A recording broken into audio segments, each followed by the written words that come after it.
Bonjour à tous, bienvenue dans l'heure du bilan, très heureux de vous retrouver comme à chaque fois. Le principe est simple, on fait le bilan d'un sujet ou d'un combat. Et cette semaine, ça va être un combat. Bonjour Nejma, Bonjour Nicolas. vous êtes auteur, poétesse Tout à fait, également. tout à fait. Mais de quoi va-t-on parler aujourd'hui? On le découvre tout de suite dans le thème de la semaine. Aujourd'hui, nous allons parler de votre combat, Nejma, la défense de la culture algérienne en France et particulièrement l'identité arabo-berbère. On vous retrouve en librairie avec ce livre de recueil, ça s'appelle Symphonie numide, c'est aux éditions Edilivre. Et également, vous avez adapté alors, ce livre au théâtre, ça va arriver bientôt, dans une pièce d'ailleurs qui porte ce même nom, ça a retrouvé du 20 octobre au 2 décembre à 21h30, c'est au Théâtre dans le 15e arrondissement de Paris. Tout à fait. Alors on va tout de suite parler de votre combat à travers votre parcours. Vous êtes né à Paris et votre maman d'ailleurs a été malade pendant sa grossesse. Elle est venue en France pour être hospitalisée. Puis quelques jours après votre naissance, vous êtes retourné à Constantine en Algérie. Vous y êtes resté jusqu'à vos 17 ans et d'ailleurs grâce à vos parents aussi, vous parlez le français depuis votre naissance. Quels souvenirs gardez-vous de cette époque? Écoutez, moi j'ai grandi dans une famille francophone, algérienne, de papa, de père et de mère. Mes parents sont algériens, mais nous sommes une famille francophone qui a issue d'une double culture, française mais aussi algérienne. Et moi j'ai le souvenir d'une enfance très heureuse. Avec une maman extraordinaire qui a transmis ce goût pour la culture et pour l'art, etc., depuis ma toute petite enfance. Et j'ai eu une enfance vraiment très heureuse. Très heureuse. Ouais. D'ailleurs, vous le disiez, votre maman vous a ouvert à la culture. Elle disait, en parlant des livres, hein, la musique et les livres, en parlant des livres, elle disait, il ne faut pas déchirer les pages du livre, car quand tu entends le bruit des pages qui se déchirent, c'est le livre qui pleure. À cette époque, justement, quelle idée vous faisiez-vous de la culture algérienne? Alors, justement, je n'en avais pas conscience, petite, de la culture algérienne, puisque je vivais dedans. Elle faisait partie de mon quotidien, etc. C'est vrai que la culture qui m'a été transmise sur le plan intellectuel dès la petite enfance, ça a été la culture française. Et la culture algérienne faisait partie de mon quotidien, en fait, de mes rites, de mes coutumes, de la manière dont nous vivions, etc., dans nos fêtes, etc. Et en fait, il y avait un aller-retour permanent entre les deux cultures, c'est-à-dire la culture française et la culture algérienne, qui cohabitaient ensemble. Mais je n'avais pas de conscience de la culture vraiment algérienne dans mon enfance. J'étais beaucoup plus dans une espèce d'enfance avec les contes de Perrault, les contes de Grimm. Voilà, je rêvais de Cendrillon, je rêvais de La Belle au bois dormant. J'étais plutôt bercée dans cet univers, la comtesse de Ségur, les petites filles modèles, C'est etc. peut-être le fait d'arriver en France.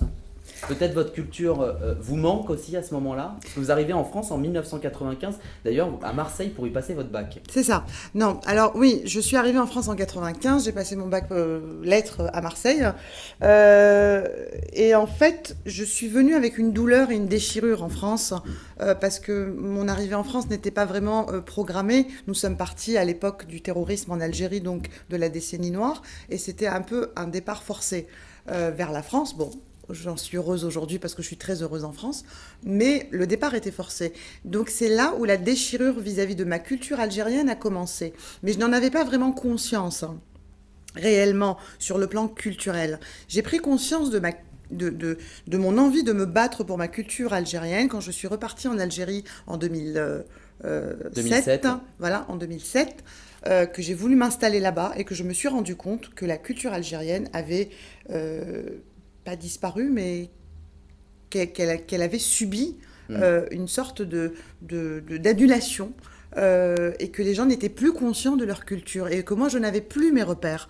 Et c'est à ce moment-là que j'ai pris conscience. De ma culture algérienne. En fait. Et d'ailleurs, à cette époque, vous étiez journaliste culturel pour la presse écrite. Et c'est aussi votre grand-mère qui joue un rôle important aussi, parce qu'après l'indépendance de l'Algérie, les Français et les coopérants venaient chez elle. Tout Vous à pouvez fait. nous en dire plus? Oui, Ça a été un déclic à ce moment-là aussi, hein, Nejma?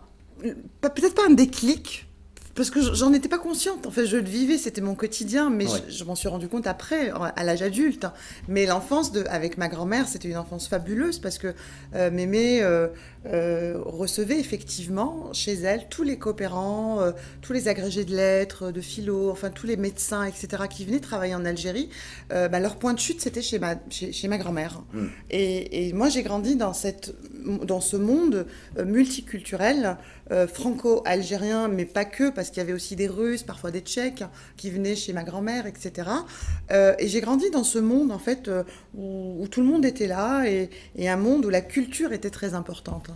Et c'est vrai que en 2015, vous sortez ce livre, je le remonte à nos téléspectateurs, ça s'appelle Symphonie numide aux éditions Edilivre. Alors c'est vrai que c'est un livre de poèmes. J'ai adoré le lire, il faut que je le dise aussi aux téléspectateurs, c'est très agréable à lire.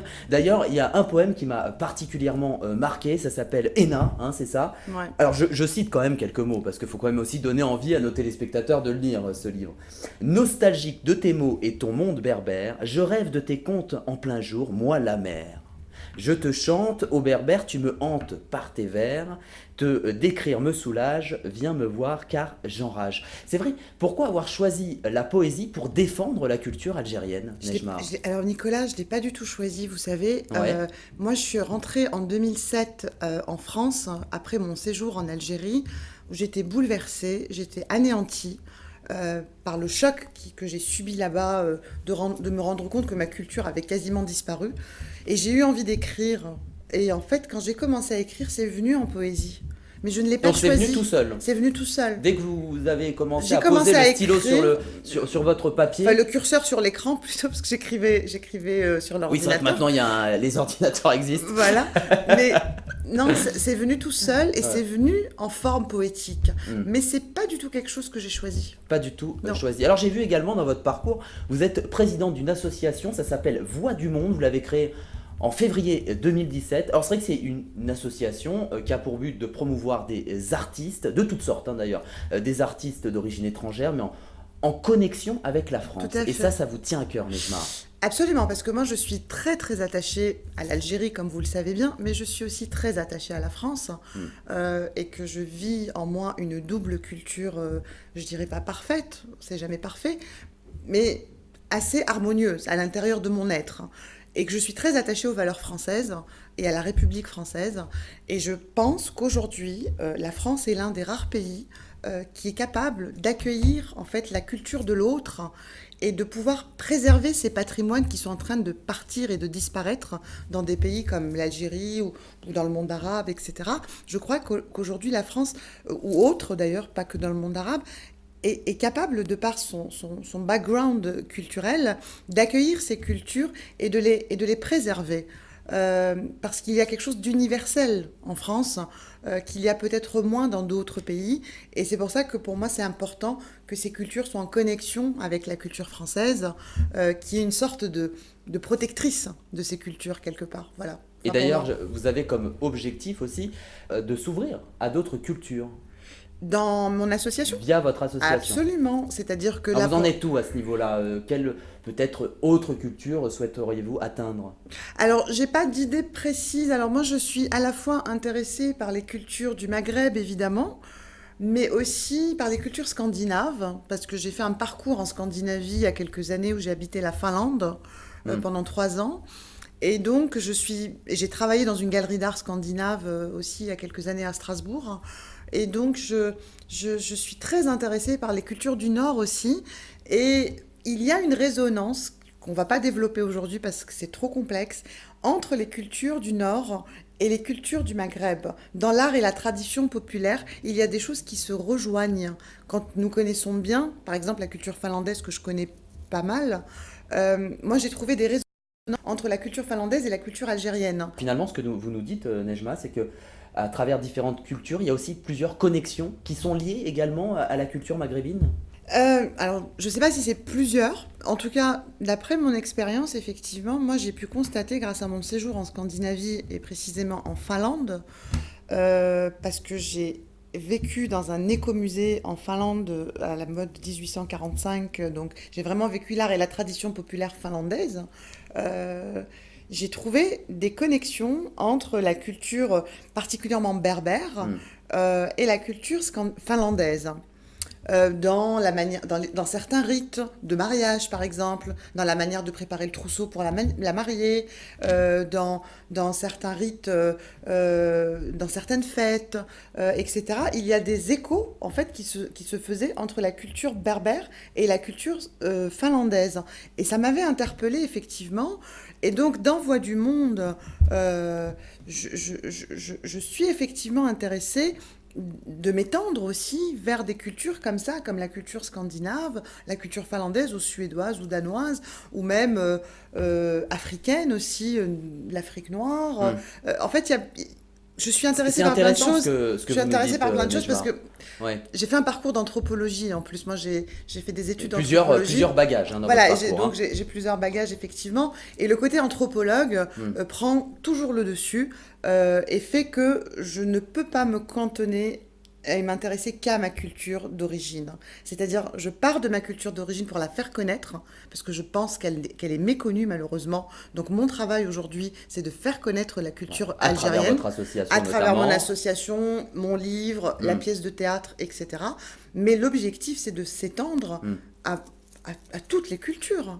Voilà. Alors justement, Nejma, on va parler de cette pièce de théâtre qui arrive. Vous avez finalement décidé, je remonte ce merveilleux livre, vous avez décidé d'adapter ce livre au théâtre.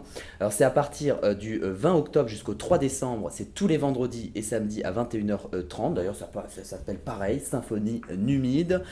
Alors c'est vrai que mêlant poésie, mythologie berbère, musique arabo-andalouse également, vos textes seront interprétés par 3 comédiennes, c'est bien ça Nejma? Tout à fait, oui.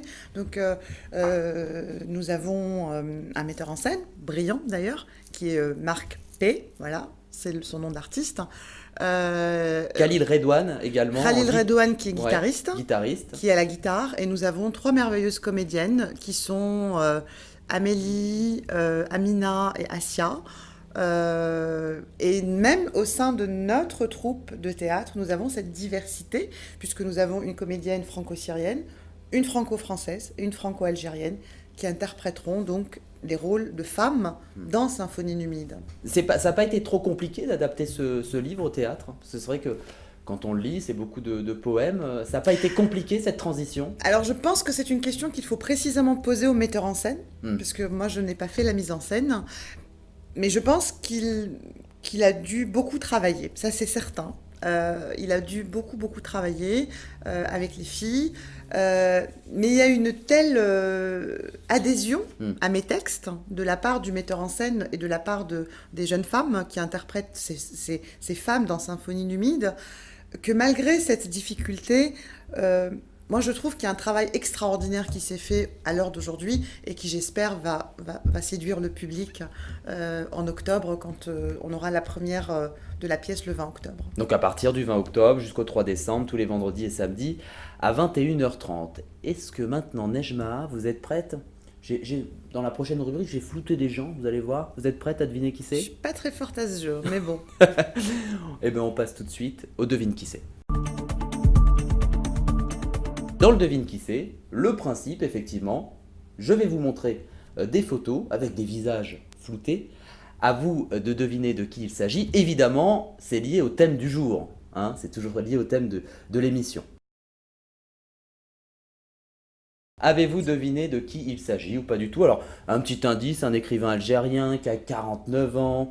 Il a écrit notamment des romans imprégnés de la culture algérienne. Son premier roman s'appelle Alger, le cri. Vous voyez pas de qui il s'agit?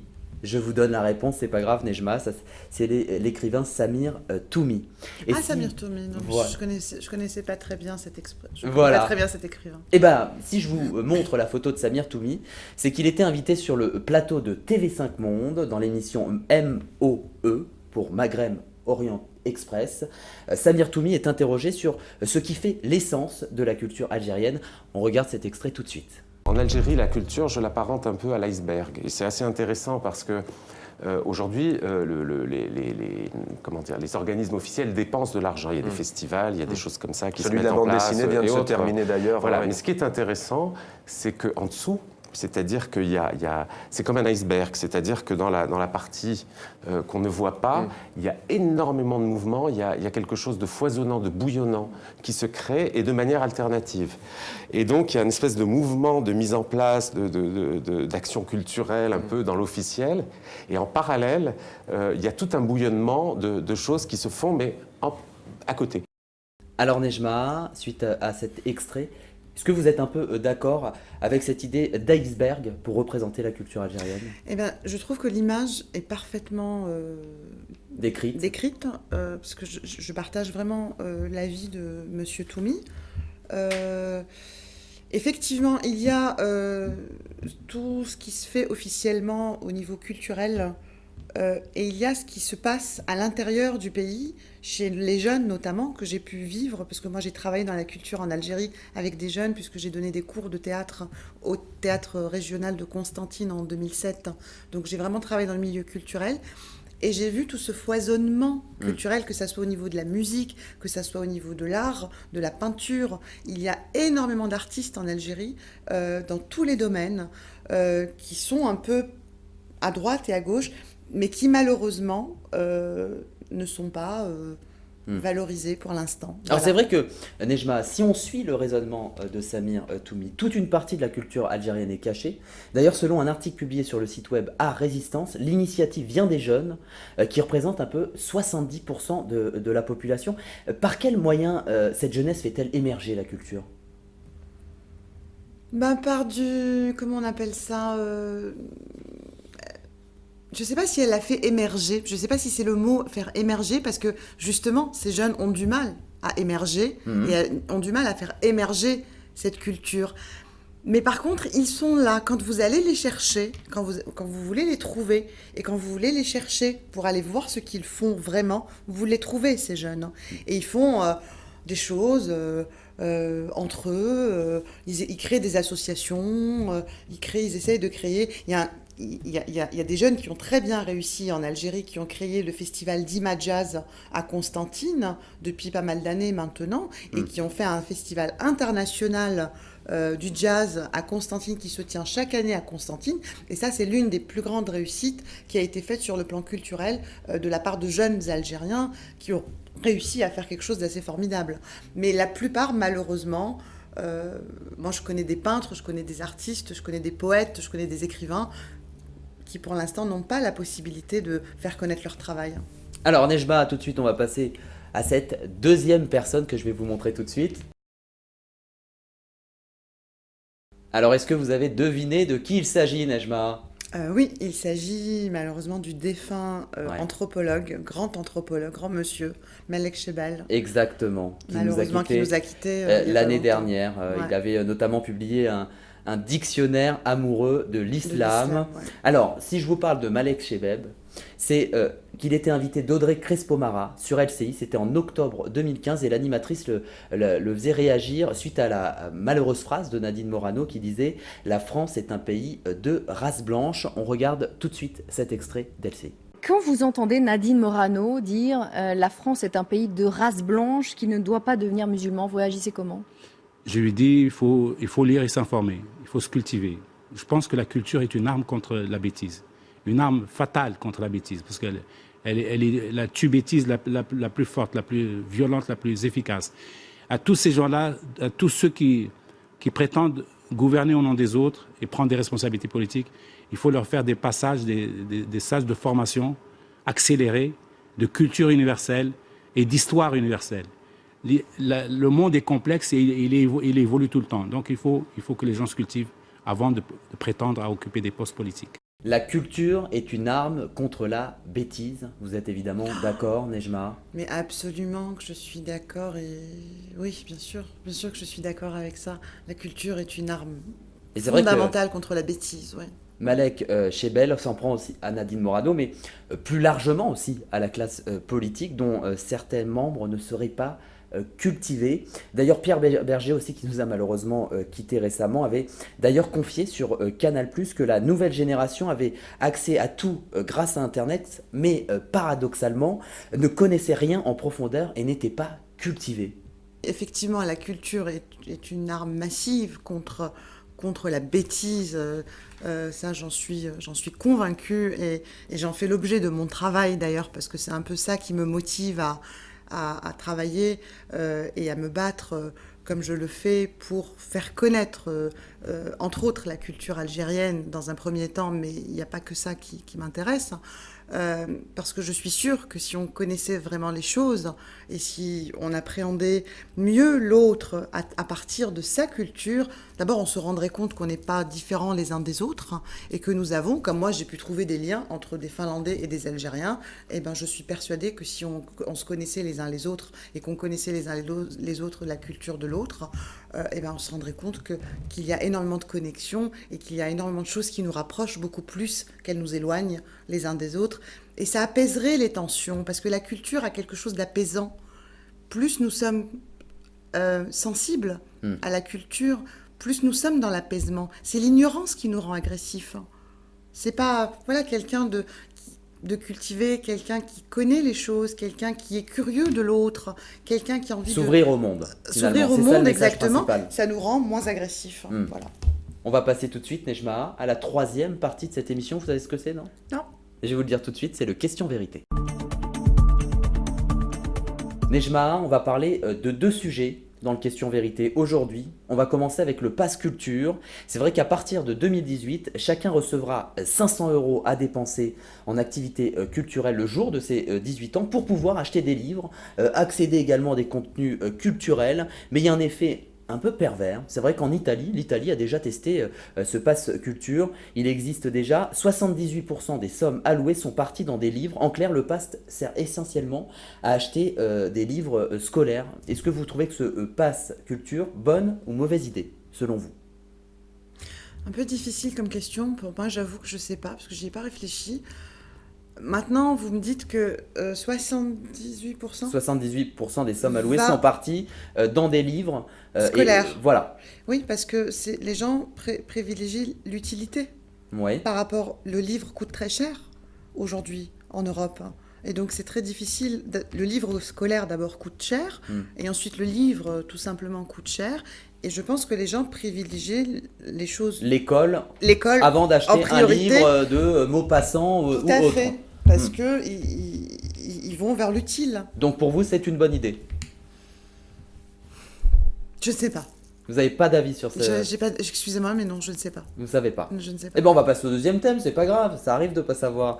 On va passer à la peut-être possible création d'une chaîne télé franco-algérienne. Vous aviez entendu ça ? C'était... Oui, vaguement, oui. Et oui, c'était lors d'un déplacement à Alger en février dernier. Emmanuel Macron, alors candidat à la présidentielle, avait évoqué cette idée.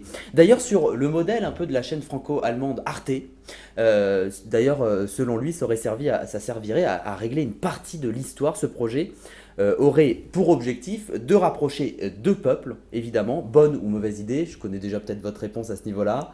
Je pense que c'est une bonne idée. Une bonne idée ? Ouais. Moi, je suis tout à fait ravie de ce genre d'initiative, et je crois que c'est une très très bonne idée. Est-ce que vous, à travers votre combat, vous allez être attentive à ce que ce soit vraiment appliqué, puisque là on est en février, Emmanuel Macron est à ce moment-là candidat à l'élection présidentielle, pas sûr que ça se fasse. Vous, à travers votre combat, vous allez être aussi attentif à cette proposition qu'avait fait le président de la République ? D'une certaine manière, oui, absolument, parce que je pense que je peux effectivement... à travers votre association. À travers mon association, etc. Mais je ne suis pas très, très politique, donc je ne rentrerai pas dans des débats forcément politiques. Mais je pense que je ferai effectivement des suggestions, et j'insisterai auprès des politiques, peut-être auprès d'Emmanuel Macron, pour que ce genre d'initiative soit effectivement prise. Alors c'est vrai que là, on n'est pas tellement dans la politique, mais c'est vrai que ça peut effectivement aussi mettre en lumière votre combat, une chaîne franco-algérienne. Je ne pense pas qu'à moi, en fait, parce que je pense effectivement qu'une chaîne franco-algérienne peut mettre en lumière tellement de gens, en Algérie notamment, qui se battent pour la culture, mais chacun de manière isolée, qui essayent d'émerger, comme on disait tout à l'heure, et qui ne trouvent pas d'écho.